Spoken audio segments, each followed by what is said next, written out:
Kushtia BGB ৪৭ ব্যাটালিয়নের অভিযানে ২,৮৮০ KG অবৈধ বেহুন্দি জাল, ৪৭০ কেজি কারেন্ট জাল এবং ১৫টি তেলের ড্রাম জব্দ করেছে। কুষ্টিয়া থেকে এম এ শাহীন হোসেনের প্রতিবেদনে বিস্তারিত। গোয়েন্দা তথ্যের ভিত্তিতে অধিনায়ক লেফটেন্যান্ট কর্নেল মোহাম্মদ মাহবুব মোর্শেদ রহমান এর দিক নির্দেশনায় উদয়নগর বিওপির দায়িত্বরত এলাকায় একটি যৌথ অভিযান পরিচালনা করেন।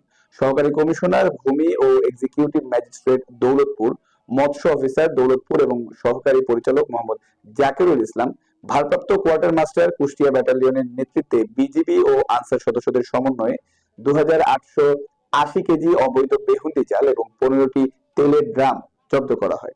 মঙ্গলবার কুষ্টিয়ার মিরপুর উপজেলার মিরপুর বাজার গরুরহাট সংলগ্ন এলাকায় আরেকটি যৌথ টাস্ক ফোর্স অভিযান পরিচালনা করে ৪৭০ কেজি ভারতীয় অবৈধ কারেন্ট জাল জব্দ করা হয়। ৪৭ বিজিবি সীমান্ত নিরাপত্তা নিশ্চিতকরণ ও মাদক ও চোরাচালান সহ সকল অবৈধ কার্যক্রম প্রতিরোধ সর্বদা কঠোর অবস্থানে রয়েছে।